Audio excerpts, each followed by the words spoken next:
원인은 공포 영화에 환장하는 호러 매니아입니다. 스플래터, 오컬트, 좀비까지 공포 영화라면 그게 뭐든 닥치는 대로 보죠. 근데 저는 공포 영화가 너무 비현실적이라서 어우 깜짝이야, 저 나갈래요, 무서워요. 여러분, 역시 귀신계의 보스는 처녀 귀신이죠. 오늘은 여름을 맞아 남양 특집으로 준비했습니다. 귀신에 대한 교양만두 시작합니다. 여러분, 귀신이라고 하면 전설의 고향 같은 데서 봤던 딱 떠오르는 정형화된 이미지가 있죠. 그러나 역사적으로 사람들이 귀신이라고 불렀던 존재의 범위는 매우 넓고 그 종류도 다양합니다. 사람이 죽은 뒤에 남은 넋이나 영혼, 어떤 신령이나 정기, 신앙의 대상이자 종교의 관념, 괴물 혹은 요괴 등이 대표적이죠. 우선 귀신이라는 말 자체의 의미가 복합적인데요. 먼저 귀에는 무섭고 두려우며 인간에게 화를 내릴 수 있는 존재라는 의미가 포함되어 있습니다. 반대로 신은 단순한 공포의 대상이 아니라 초자연적인 어떤 절대자의 속성을 포함하죠. 이렇게 신의 도움을 갈망하는 동시에 귀로 인한 피해 또한 막기 위해서 신과 귀에게 똑같이 제사를 지내고는 했습니다. 그렇게 점차적으로 귀와 신을 통합된 개념으로 여기면서 귀신이라고 부르게 된 것으로 보고 있죠. 이처럼 귀신이란 존재에는 사람들의 욕망과 두려움이 함께 투영되어 있다고 볼 수 있습니다. 문화권에 따라 넓게는 동양과 서양, 좁게는 한국, 중국, 일본의 귀신들이 서로 다른 이미지로 남아있는 것 또한 그런 이유인데요. 자, 먼저 우리나라에서는 주로 원한 때문에 귀신이 나타난다는 설정이 자주 쓰입니다. 특히 억울함을 풀거나 자신을 죽음으로 내몬 이에게 복수를 하기 위해서 등장하죠. 우리 민속신앙에서는 사람이 죽으면 그의 생명이 혼과 백과 귀로 나뉜다는 믿음이 있습니다. 혼은 죽자마자 하늘로 올라가고 백은 땅으로 돌아가고 귀는 이승에서 떠돈다는 생각인데요. 당연히 억울한 죽음을 당한 사람은 귀가 되는데 그 억울함이 풀릴 때까지 이승에 남아서 사람들을 괴롭힌다고 생각했죠. 유독 우리나라에 여자 귀신에 대한 이야기와 이미지가 많은 이유도 바로 이 때문인데요. 전통적으로 억울한 죽음을 당하는 피해자는 상대적으로 여성이 더 많았죠. 특히 조선 후기로 갈수록 말도 안 되는 사회적 악습은 여성에게 죽음을 종용하기도 했고요. 전란이 일어날 경우에도 사회적 약자인 여성은 비참한 최후를 맞을 가능성이 남성보다 높았습니다. 때문에 한국의 귀신 스토리는 대부분 비슷한 이야기 구조를 갖고 있는데요. 귀신이 나타나 사람들이 놀라거나 죽으면 주인공이 귀신을 만나서 이야기를 듣고 그 한을 풀어줍니다. 그러면 귀신이 억울함을 뒤로하고 하늘로 돌아간다, 그런 스토리죠. 그러니까 본질적으로 한국에서는 사실 귀신을 만나도 겁먹을 필요가 없습니다. 무엇이 억울한지 들어주고 한을 풀어주는 것이 그들이 원하는 것이니까요. 예를 들어 밥을 못 먹고 죽은 걸귀는 배 터지게 먹이면 숙주인 사람을 떠나고요.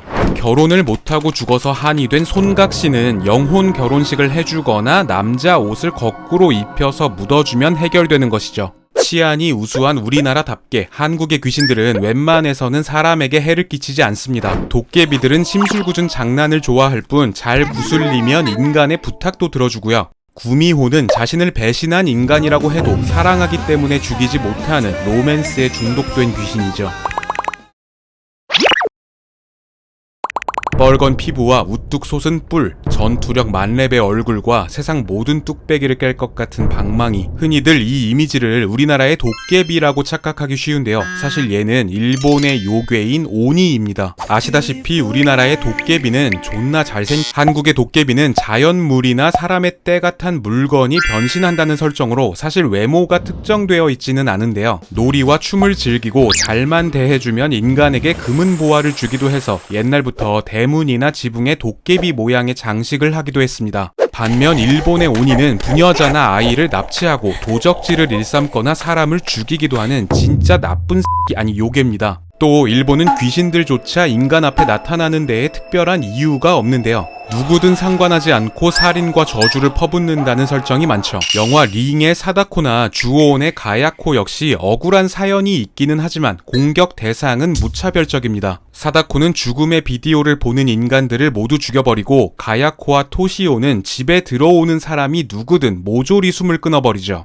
이러한 일본 귀신의 속성을 분석하면 인간이 아닌 자연재해가 귀신화되었다는 설이 가장 유력한데요. 섬나라인 일본은 지진이나 해일 같은 거대한 자연재해에 대한 두려움이 일상화되어 있었고 때문에 아무리 열심히 착하게 살았다고 할지라도 이유 없이 한순간에 죽을 수 있다는 의식이 강하다는 분석입니다. 따라서 일본인들에겐 상대적으로 운명에 순응하고 체념하는 정서가 있는데 이런 모습이 귀신에게도 반영된 것이라는 설명이죠. 일본 귀신의 또 하나의 특징은 뚜렷한 자신만의 영역이 있어서 그 영역을 침범하면 끝까지 찾아가 응징한다는 것인데요. 이 역시 개인의 영역을 중요시하며 누군가 그 영역에 들어오는 것을 경계하는 일본인의 특성이 반영된 결과라는 설명이 있습니다. 근데 그런 나라가 침략은 잘도 했네요. 아무튼 일본에서 귀신을 만났을 때는 어떻게 하느냐? 그냥 죽어야 됩니다. 예를 들어 우리에게도 익숙한 귀신인 쿠치사케 온나, 일명 빨간 마스크는 자신의 외모를 비관해서 죽은 귀신인데요.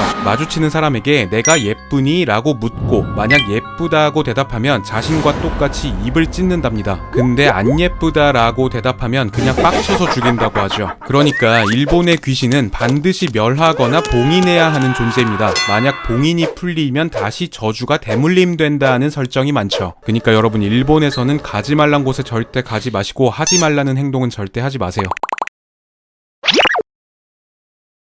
한국과 중국은 지리적으로나 역사적으로 밀접한 관계를 갖고 있죠. 때문에 귀신의 모습도 비슷한 양상을 띠는데요.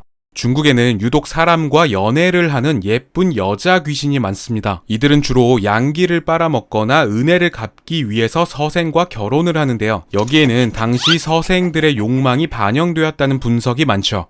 다음으로 중국 하면 떠오르는 대표 귀신인 강시.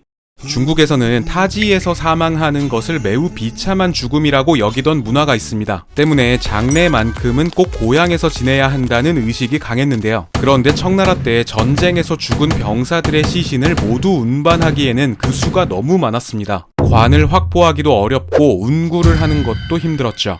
그래서 생각한 방법이 긴 대나무를 시체의 겨드랑이 양옆에 끼우고 줄줄이 엮어서 운반하는 것이었는데요. 이 모습이 멀리서 보면 시체들이 마치 팔을 들고 콩콩 뛰는 것처럼 보였는데 이것이 강시의 유래가 되었다는 설이 있죠. 자, 그럼 서양의 귀신들도 간단히 볼까요? 일단 서양의 귀신이나 요괴는 주로 남성입니다. 그것도 슈퍼맨급의 파워를 가진 경우가 많죠. 또 천주교나 기독교 세계관을 바탕으로 악마, 악령이 자주 등장하기도 하는데요. 서구권 대중문화 속 귀신이나 악령, 메인 빌런들은 평범한 시민들을 대상으로 무차별적인 공격을 한다는 특성이 있습니다. 이런 모습은 총기 사건 같은 불특정 다수를 타겟으로 한 범죄나 각종 사회 문제에서 기인했다고 보는 분석이 있죠. 자, 여러분, 남양 특집으로 준비한 오늘의 교양만두 어떠셨나요? 아주 조금은 시원해지셨기를 바랍니다. 교양만두였습니다.